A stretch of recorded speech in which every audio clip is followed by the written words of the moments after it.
আমার একটা কথা নিয়ে আল্লাহর কাছে বলবে, কি কথা? যে আমার সম্পদ অনেক রয়েছে, টাকা পয়সা, কিন্তু দুনিয়ার এই গোটা বিশ্বের যত সৃষ্টিজীব রয়েছে সবার কথা আমি যাতে বুঝতে পারি, এই ক্ষমতা আল্লাহ যেন আমার দিয়ে দেয়।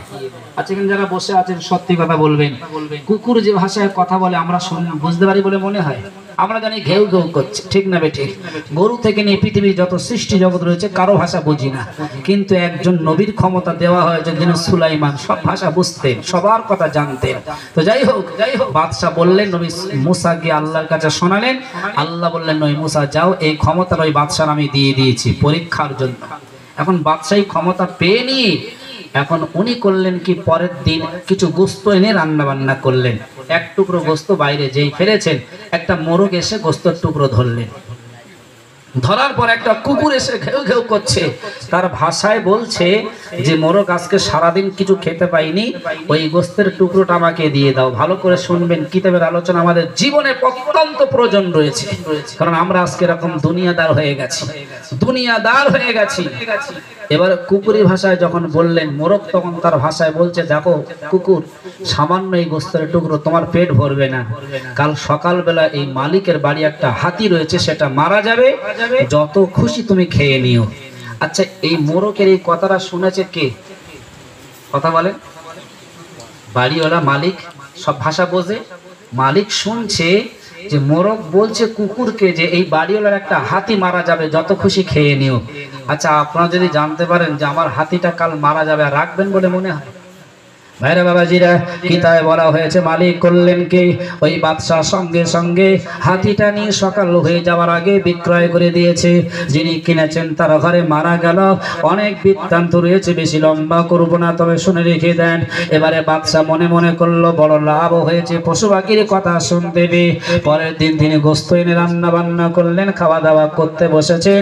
পূর্বের দিনের ন্যায় আবার একটা গোস্তের টুকরো নিয়ে যেই না বাইরে ফেলেছে, পূর্বের দিনের মতন আবার মোরগ ছুটে এলো, কুকুরও ছুটে এলো।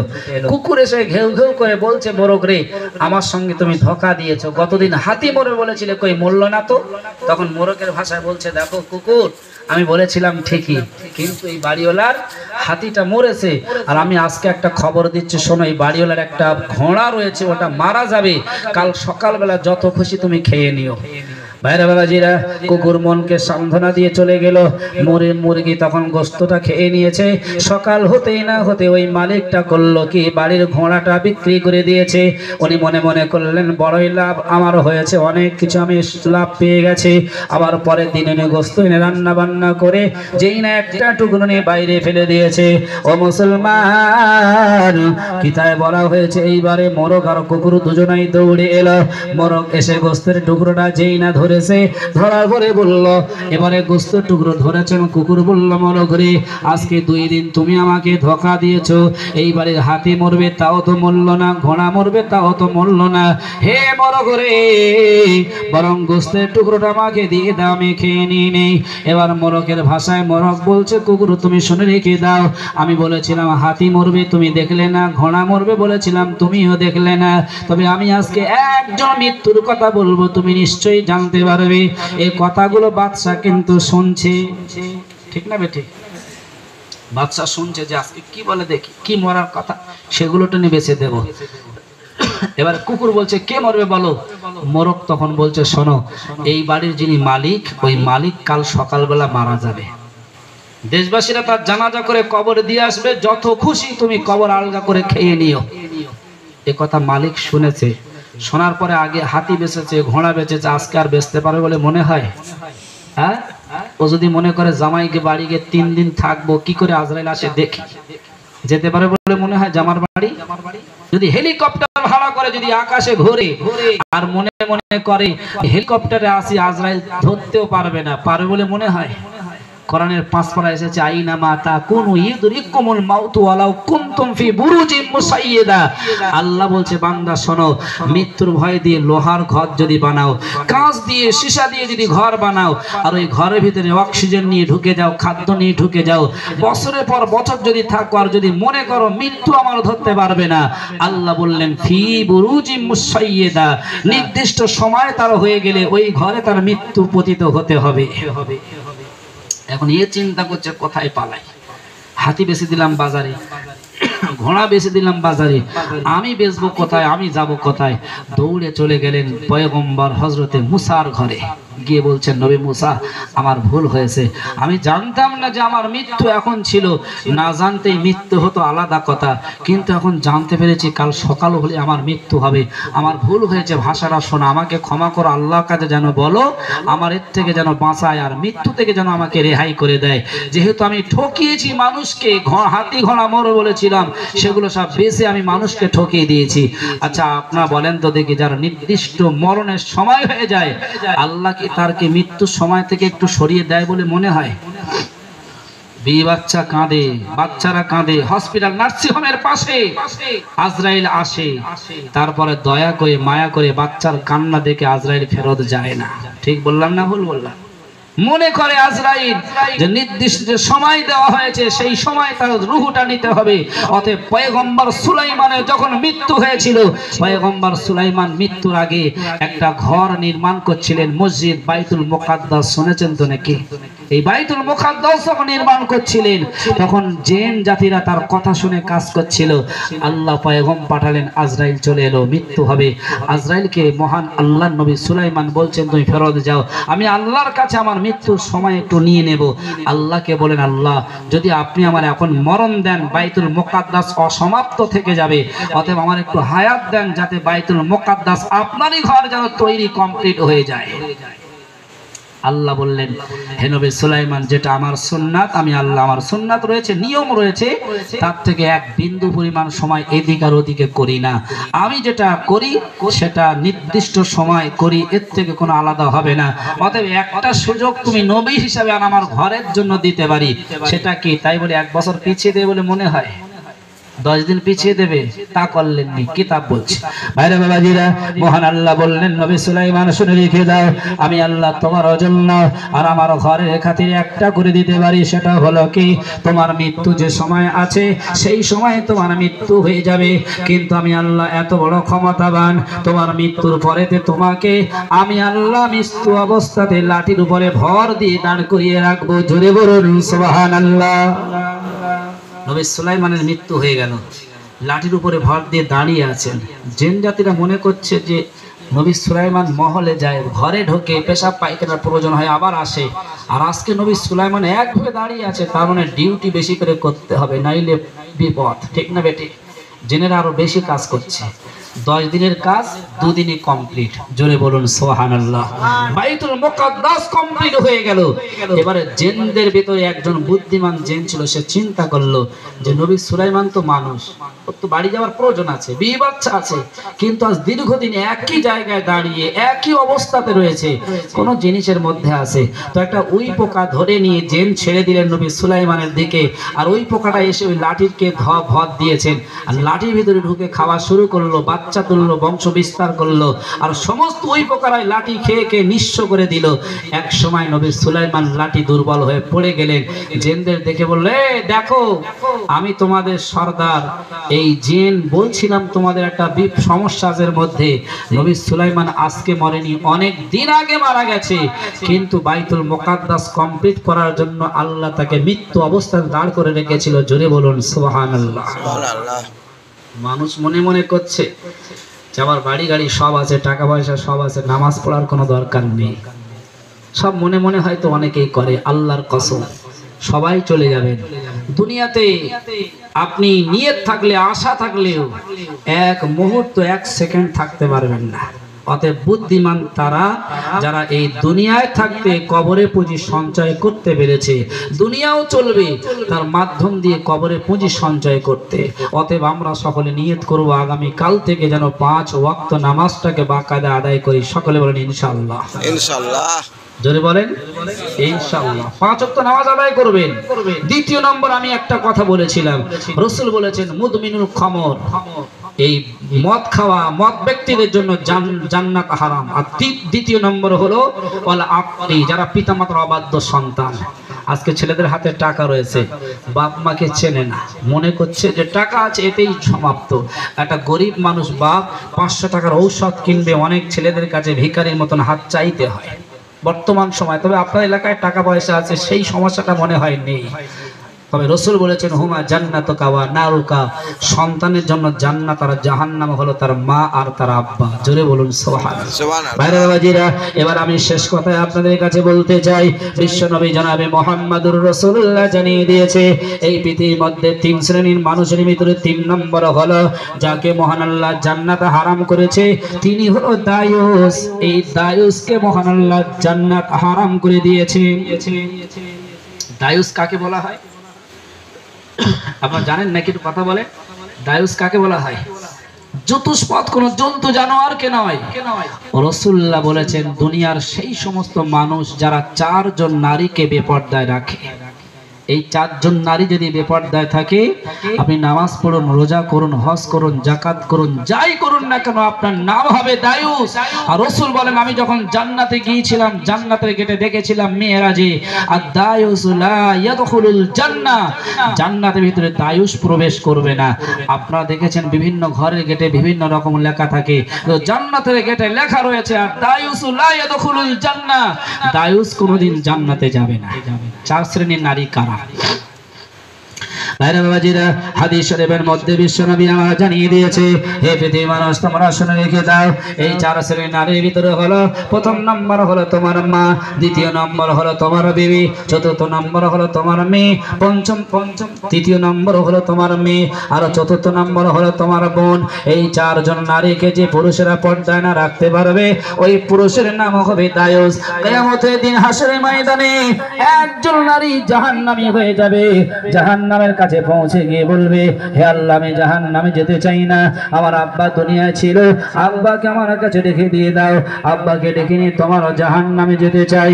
আল্লাহ বলবেন কেন?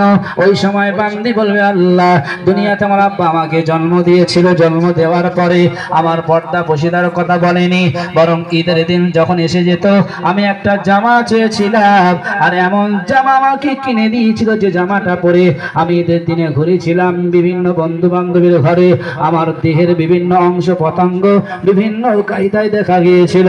ও আল্লাহ আমার আব্বা জান আমাকে পর্দার কথা বলেনি, অতএব ওই আব্বাকে ডেকে দাও, দাবিয়ে দাবিয়ে তোমার জাহান্নামে যেতে চাই। সেদিন আব্বাকে ডেকে দেওয়া হবে।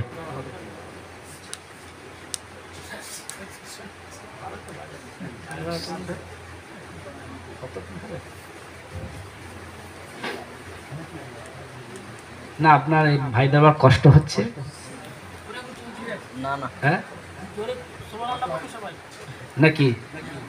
তকবীর আমরা দেখি না, আরাই তকবীর, মাশাআল্লাহ। আপনারা যদি বলেন শুধু ঘটনা বলতে ঘটনা বলবো, কারণ দেখেন পেটের অসুবিধে, সারা রাত পায়খানা করলেন, রাতের শেষে ডাক্তারের কাছে গিয়ে বললেন ডাক্তারবাবু পায়খানা হয়েছে সারা রাত, এমন বড়ি দেন যেন সেরে যায়। ডাক্তার ঘুমের ঘরে মাথার যন্ত্রণা বড়ি দিয়েছে, আর আপনি বাড়ি এসে একটা জায়গায় 2টো খেয়েছেন। সত্যি কথা বলবেন পায়খানা বাড়বে না আরো কমবে? হ্যাঁ কমবেও না, ঠিক না? ঠিক। আজকে সমাজে দরকার ছিল যেগুলো, সেগুলো তো বলা হয় না, না বলার কারণে আমরা কিন্তু এখনো পিছিয়ে। হুজুররা ওয়াজ করে, অনেকে মনে মনে করে যে হুজুর যা বলে মনে হয় এগুলো সব বানানো কথা, আল্লাহর কসম নয়। কোরআন আর হাদিস থেকে আপনাদের কাছে তুলে ধরলাম, আর আপনাদের ভালোবাসি বলে বললাম। এক হুজুর ওয়াজ করতে করতে বলছে সালাম দিতে হবে, সালাম দেওয়া সুন্নাত। সালাম দেওয়াটা কি? আপনাদের এলাকায় বিভিন্ন সালাম দেওয়া হয়, ভালোবাসা। এই সালাম দেওয়ার মাধ্যমে অনেক বরকত রয়েছে। রাসূল বলেছেন আসসালামু ক্বাবলাল কালাম, সালাম কথাবার্তার আগে সালাম দাও, আর যিনি সালাম দিলেন তার উপরে আল্লাহ খুশি হয়ে 80টা সওয়াব দেবেন। জোরে বলুন সুবহানাল্লাহ। আর যিনি উত্তর দেবেন আল্লাহ তাকে খুশি করে 10টা সওয়াব দেবেন। তাহলে সালাম দেওয়া ভালো না উত্তর দেওয়া ভালো? সালাম দেওয়াটাই ভালো। আগে সালাম দিলে বেশি সওয়াব পাওয়া যাবে, তবে উত্তর দিতে হবে, যিনি সালাম দেবেন তাকে মন খুলে উত্তর দিতে হবে। তো যাই হোক, এখন হুজুর ওয়াজ করতে করতে বলছেন নবীর কিছু সুন্নাত আছে, মুখে দাড়ি রাখা সুন্নত, মাথায় টুপি দেওয়া সুন্নত, এগুলো সুন্নত আদায় করে সালাম দিতে হয়, সালাম দেওয়াটাও সুন্নত। মাথায় টুপি দিয়ে সালাম দেওয়া সুন্নত হুজুর শেষবারের মতন 2বার করে বলে দিলেন। কি বললেন? যে মাথায় টুপি দিয়ে সালাম দেওয়া সুন্নত। কি বলেছেন জোরে বলেন? মাথায় টুপি দিয়ে সালাম দেওয়া সুন্নাত। এখন এই কথা শুনে যে যার মতন বাড়ি চলে গেল। বাড়ি চলে গিয়ে পরের দিন সকালবেলা আপনার সোনার কাজ করেন, সোনার দোকানে চলে যাবেন, যারা ব্যবসা করেন ব্যবসা চলে যাবেন। তো যিনি ওয়াজ করলেন তার ভিতরে একজন রয়েছে মাঠে নাঙল চষে। কাদায় নামল চস্ত হয়, গেঞ্জি জামা সব খুলে মাত্র একটা লুঙ্গি তাও কাঁসা মেরে নিয়েছে। সেই রকম কাঁসা মেরে নাওয়াল চষা শুরু করেছে। মাঠের ওই কাজ দিয়ে একটা রাস্তা সরু। এখন যে হুজুর ওয়াজ করেছিল গত রাত্রেবেলা মাথায় টুপি দিয়ে সালাম দেওয়া ভালো, সেই হুজুরটা দুপুর বেলায় রাস্তা দিয়ে এপার থেকে ওপারে যাচ্ছে। এখন নাওয়াল চষতে দেখতে পেলো সেই হুজুর তো আসছে, আর বলেছিল সালাম দিতে হয় আর মাথায় টুপি দিয়ে, কিন্তু টুপি তো নেই, সালাম দেবো কি করে? এখন লুঙ্গি কাঁচা মারা ছিল, খুলে নিয়ে আচ্ছা করে মাথায় পাকড়ি বেঁধে বলছে, হুজুর আসসালামু আলাইকুম। হুজুর বলছে, বাবা তোর নিচে কি ফাঁকা? তো বলছে, হুজুর আপনি তো কাল বলেছিলেন মাথায় টুপি দিয়ে সালাম দিতে হয়, ওই জন্য কাঁচা খুলেই সালাম দিয়েছি। হুজুর বললেন, খবরদার নয়, আগে ফরজ। ঠিক না বে ঠিক? আর আমরা সমাজে আজকে দেখেছি সামান্য লাইলাতুল বরাত নিয়ে মাথা খারাপ, কিন্তু তারপরে দেখবেন ওই রাত্রেবেলা ফজরের নামাজ অনেকে পড়ি না। রাত 1টা বন্ধ জলসা হবে, বাড়ি চলে যাবে, জলসা শুনেছে, কিন্তু ফজরের নামাজ যে ফরজ এটা অনেকে মনে করে উঠে ফজরের নামাজ পড়ি না। ঠিক বললাম না ভুল বললাম? রাগ করবেন, একবার দুরূদ শরীফ আল্লাহুম্মা সাল্লি আলা সাইয়্যিদিনা মাওলানা ওয়া আলা আলি সাইয়্যিদিনা। পাহাড় যেমন করে ঝরনা ঝরায়, নদী যেমন করে সাগরকে চায়, তেমনি করে প্রভু চাই তোমাকে, আধার যেমন করে চায় আলোকে, আধার যেমন করে চায় আলোকে। পাহাড় যেমন করে ঝরনা ঝরায়, নদী যেমন করে সাগরকে চায়, তেমনি করে প্রভু চাই তোমাকে, আধার যেমন করে চায় আলোকে, আধার যেমন করে চায় আলোকে। লা ইলাহা মাশাআল্লাহ, খুব ভালো লাগছে, আরো জোরে লা ইলাহা গধূলির আলো আভাবিকাল বেলা, কাটে না প্রভু রঙের মেলা, গধূলির আলো আভাবিকাল বেলা, কাটে না প্রভু রঙের মেলা, জীবনের সবখানে চাই তোমাকে, পাহাড় যেমন করে ঝরনা ঝরায়, নদী যেমন করে সাগরকে চায়, তেমনি করে প্রভু চাই তোমাকে, আধার যেমন করে চায় আলোকে, আধার যেমন করে চায় আলোকে। লা ইলাহা ইল্লাল্লাহ মাশাআল্লাহ, লা ইলাহা ইল্লাল্লাহ মুহাম্মাদুর রাসূলুল্লাহ। শিশু যেমন করে মায়ের আঁচল আঁকড়ে ধরে রাখে, করে না কবুল, শিশু যেমন করে মায়ের আঁচল আঁকড়ে ধরে রাখে, করে না কবুল, তেমনি করি প্রভু চাই তোমাকে, আধার যেমন করে চায় আলোকে, আধার যেমন করে চায় আলোকে। পাহাড় যেমন করে ঝরনা ঝরায়, নদী যেমন করে সাগরকে চায়, তেমনি করে প্রভু চাই তোমাকে, আধার যেমন করে চায় আলোকে, আধার যেমন করে চায় আলোকে। লা ইলাহা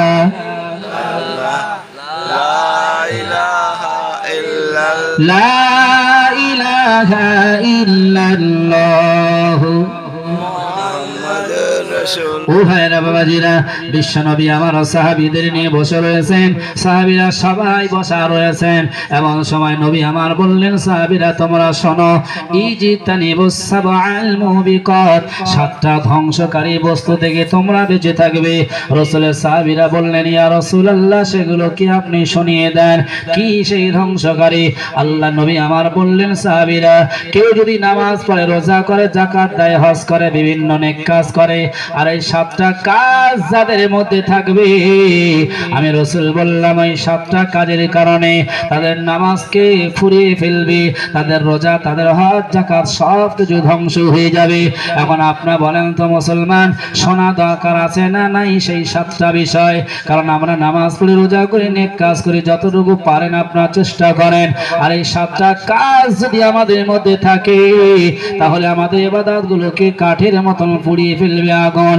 রাসূলের সাহাবীরা বললেন, ওমা হুন্না, সেগুলো কি আপনি শুনিয়ে দেন। আমার আপনার নবী প্রথম নম্বরে বললেন, আশরিকু বিল্লাহ, আল্লাহর সঙ্গে কারো শিরক করা যাবে না। কোরআনের 27 পারার দ্বিতীয় সাফায় প্রথম লাইনে মহান আল্লাহ বলেছেন, ওয়ালা তাজআলু মা'আল্লাহি ইলাহান আখার। হে পৃথিবীর বান্দা, তোমরা শোনো, আমি আল্লাহ তোমাদের মালিক, তোমাদের রব, তোমাদের স্রষ্টা, তোমাদের সৃষ্টি করেছি। আমি আল্লাহ তোমাদের মাথার উপর স্তরে স্তরে আসমান বানিয়ে দিয়েছি। ওয়াস-সামাআ বানাইনাহা বিআইদিন ওয়া ইন্না লামুসিউন। তোমরা একবার ভালো করে উপলব্ধি করো, ভালো করে ধ্যান দিয়ে দেখো, সামান্য মানুষ একটা প্যান্ডেল বানায়, চতুর্দিকে খুঁটি দেয়, ঘর বানায়, চতুর্দিকে প্রাচীর বানিয়ে দেয়।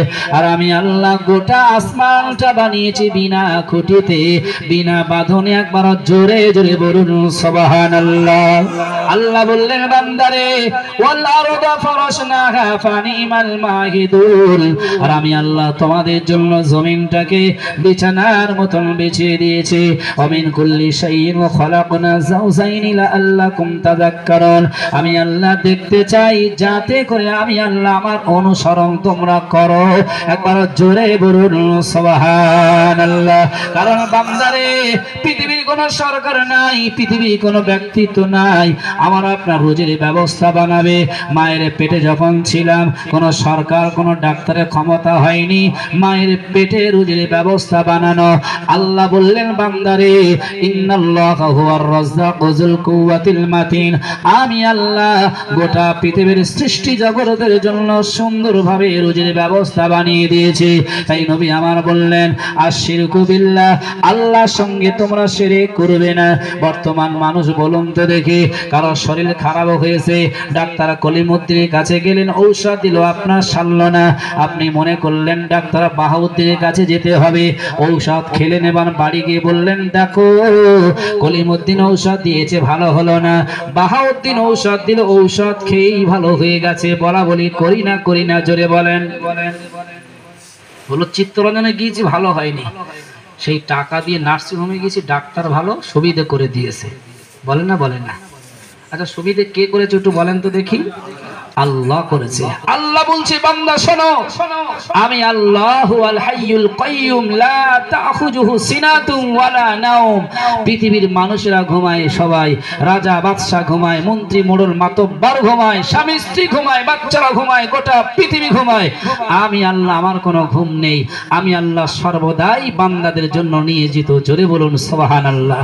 যখন যে চায় আমি আল্লাহ তখন তার দেওয়ার জন্য প্রস্তুত রয়েছি। তাই বান্দা শোনো, তবে আমি আল্লাহ বলছি, আমার নিয়ম শৃঙ্খলা, আমার হুকুমগুলো মেনে যখন চাইবে, আমি আল্লাহ বলছি বান্দাদের চাওয়া আশা দোয়াকে পূরণ করি, কোনোদিন ভঙ্গ করি না। ইন্নাল্লাহা লা ইখলিফুল মিয়াদ, আমি আল্লাহ ওয়াদা ভঙ্গ করি না। জোরে বলুন সুবহানাল্লাহ। আপনাদের এই গ্রামে যিনি বড় লোক, ধনাঢ্য ব্যক্তি, কোনো গরিব মানুষ তার কাছে গেল, টাকা চাইলো, দিয়ে দিল। আবার পরের দিনকে বললো, বাবু টাকা দিয়েছেন, খরচ হয়ে গেল, আরেকটু দেন, আরেকটি দিয়ে দিল। তৃতীয়বার যখন যাবেন, উনি আর দেয় বলে মনে হয়? বলবে তো দুবার দিয়েছি, এবার আসলে ধরে ঠেঙান দেবো, হাঁট আগে। বলবে না, বলবে না? আল্লাহ বলছে, বান্দা শোনো, আমি আল্লাহ আমার কাছে বান্দা যতবার চাই, আমি আল্লাহ ততবার বেশি খুশি হই। জোরে বলুন সুবহানাল্লাহ। অনেকে মনে মনে করে আল্লাহর কাছে চাই কিন্তু পাই না কেন?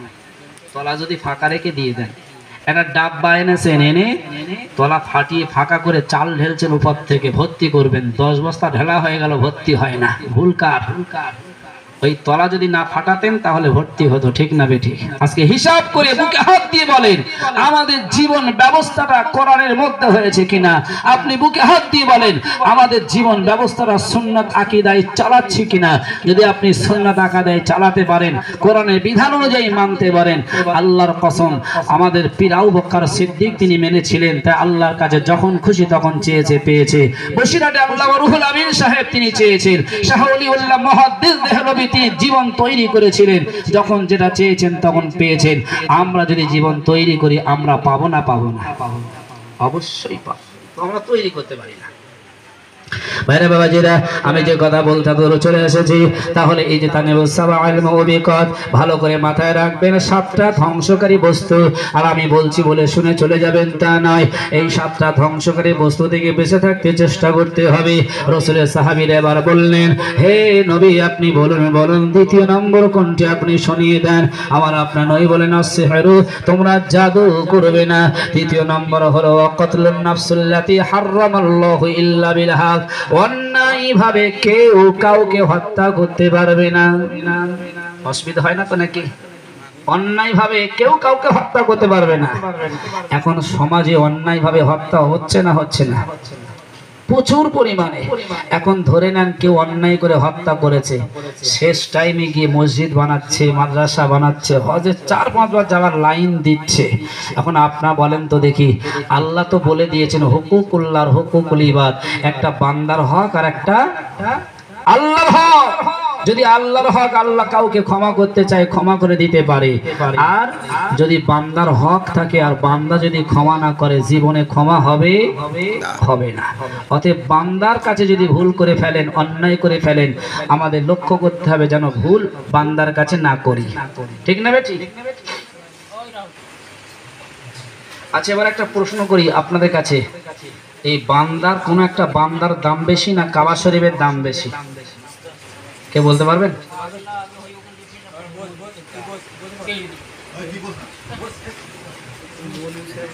আচ্ছা বুঝতে পারিনি, পরে হবে।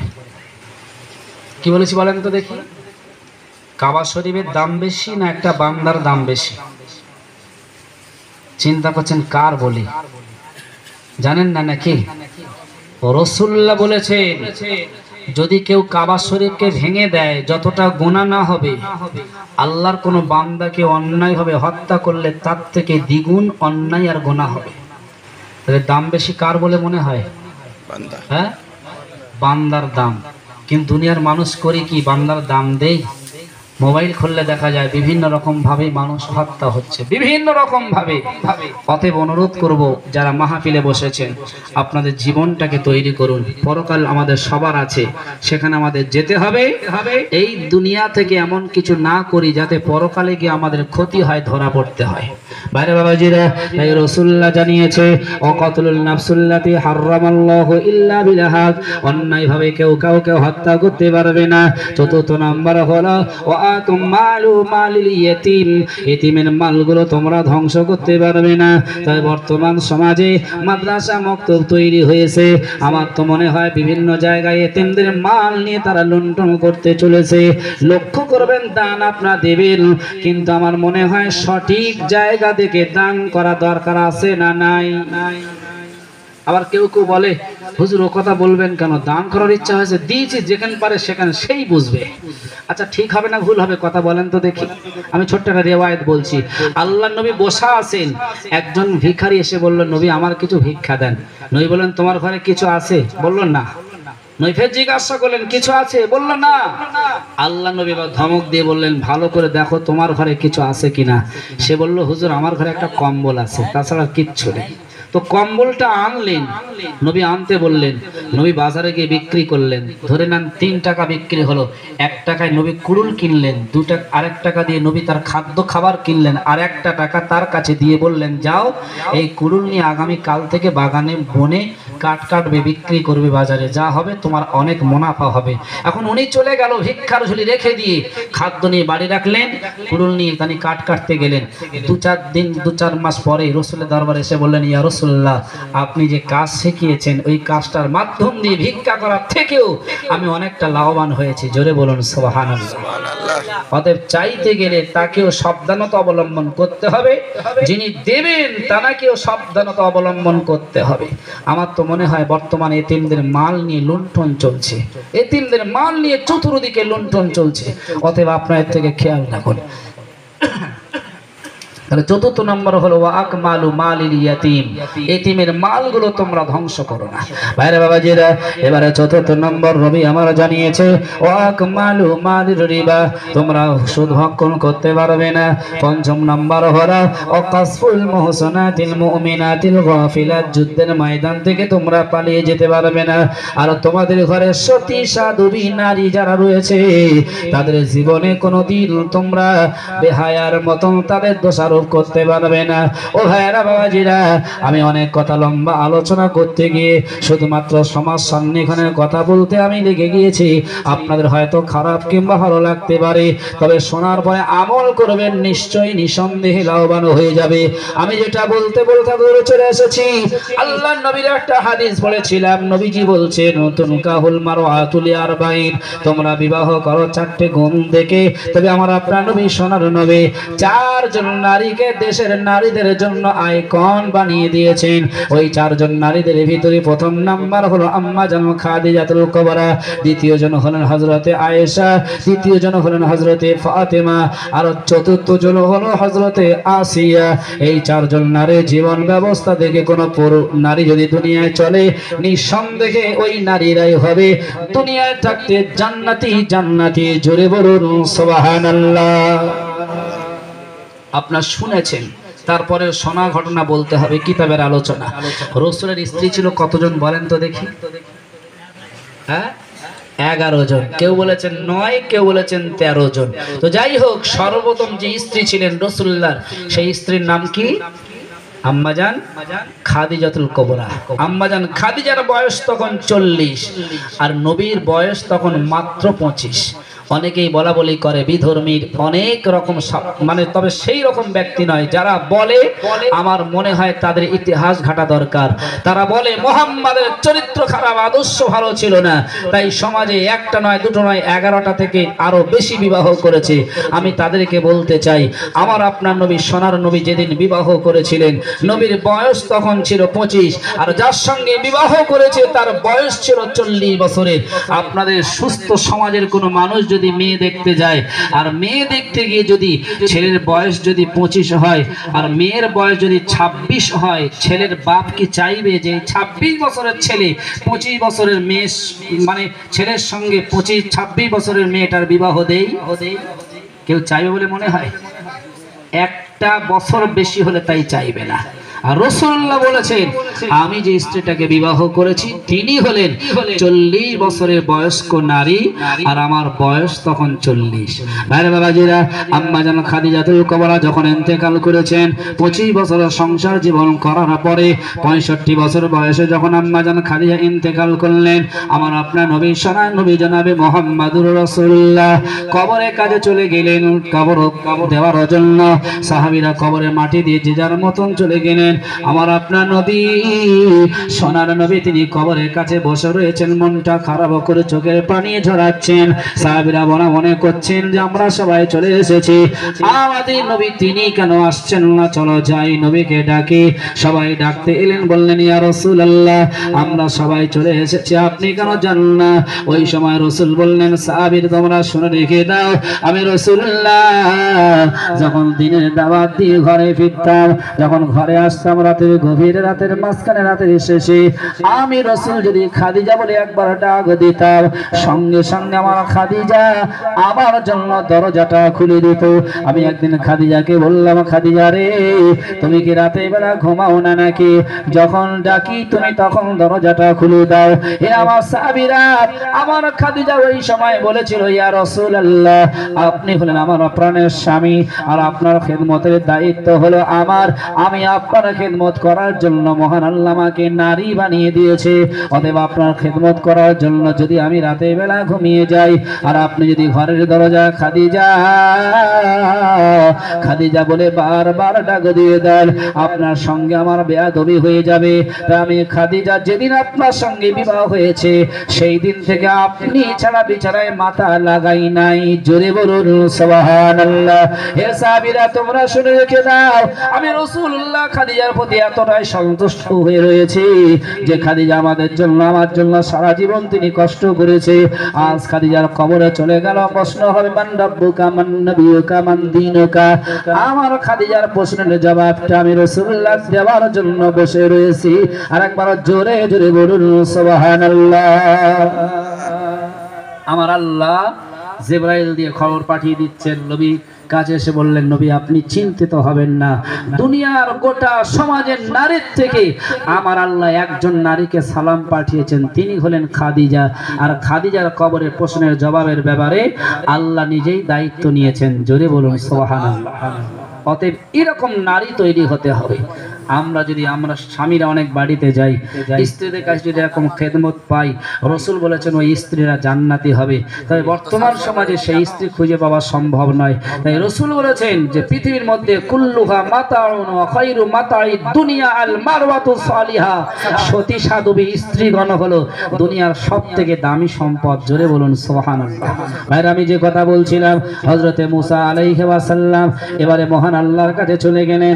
আল্লাহর কাছে গিয়ে বললেন, আল্লাহ আপনার ওই বান্দা ওই বাদশা যে পৃথিবীর সবার কথা শুনতে চেয়েছে, এবারে তার মৃত্যু হবে, তাকে একটু বাঁচানোর জন্য হায়াত বাড়িয়ে দেন। আমার আল্লাহ বললেন, নবী মুসা রে এটা কখনোই সম্ভব হবে না, বরং আমি আল্লাহ রাব্বুল আলামিন তার নির্দিষ্ট যে সময় দিয়েছে এই নির্দিষ্ট সময়ে তার মৃত্যু হয়ে যাবে। দুনিয়া যত ত্রুটি যত অন্যায় করেছে সকল অন্যায় জন্য তাকে ধরা পড়তে হবে। অতএব মুসলমান ভাই ও বাবাজিরা, সকাল যখন হয়ে যায় মহান আল্লাহ রাব্বুল আলামিন বলে দিয়েছেন, বান্দারে ওয়াজআলনাল লাইলা লিবাসা, আমি তোমাদের জন্য রাতটাকে আরাম করে দিয়েছিলাম, আরামের ঘুম বাড়িয়ে দিয়েছিলাম। সকাল যখন হয়ে গেল আমি আল্লাহ তোমাদের জন্য 2 রাকাত নামাজটা ফরজ করে দিয়েছি। তোমরা উঠে ওযু বানিয়ে নিয়ে ওযু করবে, তার ব্যাপারে কোরআনে বলে দিয়েছে, ইয়া আইয়ুহাল্লাযীনা আমানু ইযা কুমতুম ইলাস সালাতি ফাগসিলু ওযুহাকুম ওয়া আইদিয়াকুম ইলাল মারাফিকি ওয়ামসাহু বিরুউসিকুম ওয়া আরজুলাকুম ইলাল কাবাইন। 6 পারার ভিতরে মহান আল্লাহ বললেন, বান্দারে নামাজ পড়ার জন্য মনস্থ হয়ে গেলে তোমরা ওযু বানিয়ে নিয়ে নামাজে দাঁড়িয়ে যাও।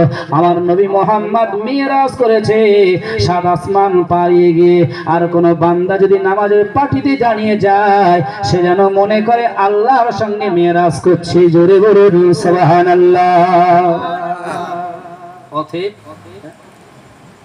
অতএব আমাদের প্রত্যেকের লক্ষ্য রাখতে হবে 5 ওয়াক্ত নামাজটাকে আদায় করা। ঠিক না বেঠি? কিছু খারাপ লাগলো নাকি? অসমাপ্ত বক্তব্য আমি সমাপ্ত করব, তবে ছোট্ট একটা কথা বলি। আপনাদের এই গ্রামের ছেলেরা মাধ্যমিকের পরীক্ষা দেয় তো নাকি? এখন কোন ছেলে মাধ্যমিক পরীক্ষা দিতে গেল, তার সঙ্গে আব্বাও যায়, অনেক সময় দুলাভাই ভাই বন্ধু কেউ যায়। এখন ধরে নেন এই গ্রামের ছেলে পরীক্ষা দিতে গেল, সঙ্গে আব্বা গিয়েছে। এখন পরীক্ষা